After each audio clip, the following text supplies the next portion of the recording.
at nagtanong tayo, no?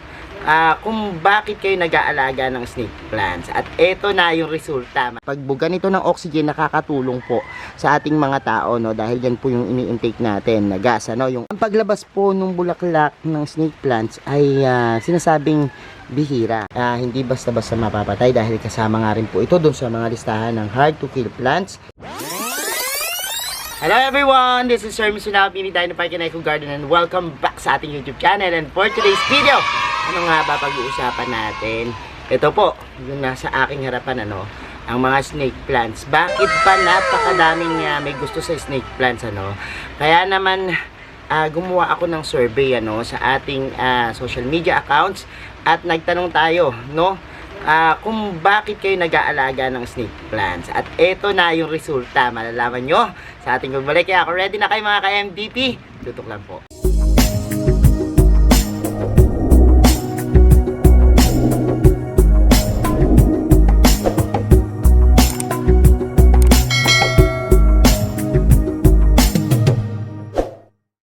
Back mga ka-MDP, isa nga po ang mga snake plants sa top plants na talaga naman nakikita natin lagi sa mga listahan, ano? Mga halamang magandang alagaan, mga halamang maswerte, mga halamang may benepisyo. Bakit nga kaya, ano, gustong-gustong alagaan yan, ano? Ano nga ba yung reason? Malalaman nyo po yung top answer natin sa bandang huli na ating video, kaya pakatutukan po. Simulan na natin sa number 5. Sa number 5 natin, ano, ang halamang snake plants po ay isa sa mga halamang magandang i-display, ano. Mapa living room yan, mapa bedroom, kitchen, dining table, pwedeng-pwede po yang i-display, ano. Nakakuha yan ng 3% sa ating survey. Kasi dahil dun sa kanyang magandang tayo na animoy parang apoy, ano, flame na upward yung kanyang pagtubo, magandang attraction, ano. At pipili lang kayo kung gusto nyo po dun sa inyong mga ibabaw ng table, center table, sa mga shelves, pwedeng pwede po sila, no. Pipili lang kayo ng medyo maliit, no. Kapag naman po dun sa mga corner, sa mga open spaces, pipili kayo ng mga malalaki na variety, no. So marami kasing variety ang snake plants na talaga nakakatuwa, ano. Even sa kulay po nila, ito kasi yung ating mothers-in-law tang, yun yung may yellow at green, pero meron pa rin pong ibang varieties, ano, ng snake plants na talaga namang ikatutuwa nyo, no. Dun sa kulay nila, kita mo may plain green lang, may tiger look, iba't iba po yung kanyang itsura, no.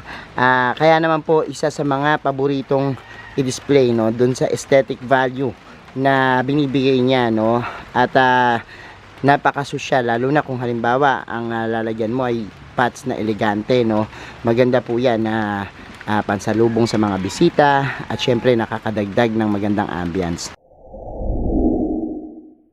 Sa number 4 natin, siya po ay maswerte, no. Kaya yung ibang naniniwala talaga dito sa kaswerte nitong ating halamang snake plants, talagang nag-a-attract, no, ng positivity, no. Kumbaga law of attraction, ano, na dahil nga po sa paniniwala nila, talaga namang naibibigay sa kanila, no. At maraming nagpapatunay na kapag namulaklak yung kanilang snake plants, may dumarating sa kanilang na magandang pangyayari sa buhay nila. Maaaring yung kahilingan po nila natutupad, maaaring naman po yung mga dreams nila, pangarap sa buhay, nakakamtan po nila, no.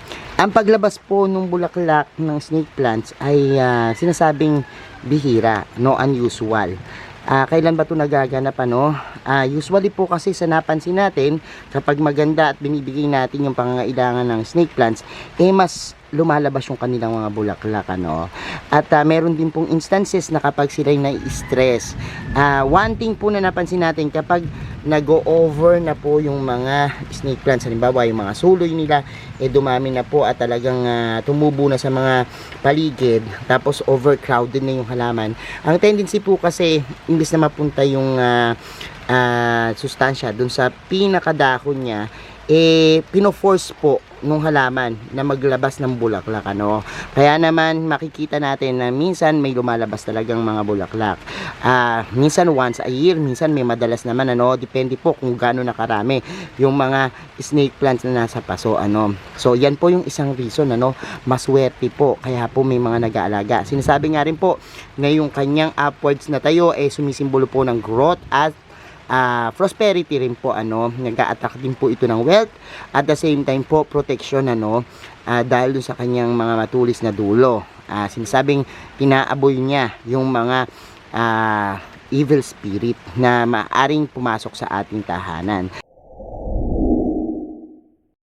Sa pangatlong reason po natin, ano, ito po masasabi nating benepisyo ng pag-aalaga ng snake plants, ano. Ito po yung pagbuga niya ng oxygen, ano. Dahil nga po malakas magbuga ng oxygen itong snake plants, marami yung may gusto, no.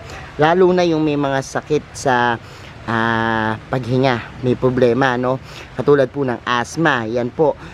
Sinasabi rin na yung pagbuga nito ng oxygen nakakatulong po sa ating mga tao, no, dahil yan po yung ini-intake natin na gas, ano, yung oxygen.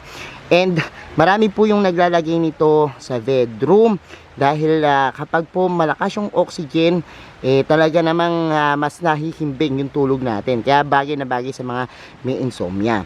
Kapag halimbawa pong gabi na, mas lalo pa po itong bumubuga ng mas malakas na oxygen, ano. Ito nga pong halaman na to is kakaiba. Although yung iba malakas din magbuga ng oxygen pero sa umaga lang, ano. Pero itong snake plants sa gabi 24/7 yung kanyang pagtatrabaho, no. Malakas nang magbuga sa umaga and even po sa gabi mas lumalakas pa yung pagbuga niya ng oxygen. Kaya naman po yan yung lumabas sa survey natin, ano. Sa number 3 po natin na nakakuha po siya ng 8%. Iba't iba variety po nung snake plants, ano. Ito katulad nito is dwarf. Yung sinasabi ko sa inyo na kung gusto niyo ng mas maliit, pwede po yung ganyang variety, no. Maganda rin po siya, no. Pero ano ba yung pangalawa sa ating survey, ano? Sinasabi po sa ating survey na yung iba talagang gustong-gusto ng alagaan to dahil beginner's plant na maituturing, no, or madaling alagaan. Hindi basta-basta mapapatay dahil kasama nga rin po ito dun sa mga listahan ng hard to kill plants. At the same time po, isa po ito dun sa mga kahit marami kang ginagawa, pwedeng-pwede mong iwanan lamang, ano, dahil napaka-forgiving po ng halamang ito. Halimbawang nakalimutan nyo o talagang busy-busy kayo, hindi nyo nadiligan, mananatiling buhay po ang halamang ito, no. Huwag lang pong mababad, ano. Make sure lang po na yung kanyang paso is may butas at well drained po yung ginamit na lupa, ano. Wala kayong po problemahin dyan. Sa light requirements naman po ng halamang ito, kayang-kaya niya pong tumagal doon sa mga low light conditions, ano. Hindi po siya apektado kung halimbawa walang araw o walang sinag ng araw yung spot sa inyong bahay na gusto nyong pag-displayan, ano. Kaya lang po, sinasabi natin na eventually kailangan din po ilabas-labas o bigyan sila ng enough na sunlight para mag-survive yung halaman, ano. Tatagal po siya at magsusurvive pero hindi po natin masasabi na mabubuhay siya kung wala talagang araw, ano.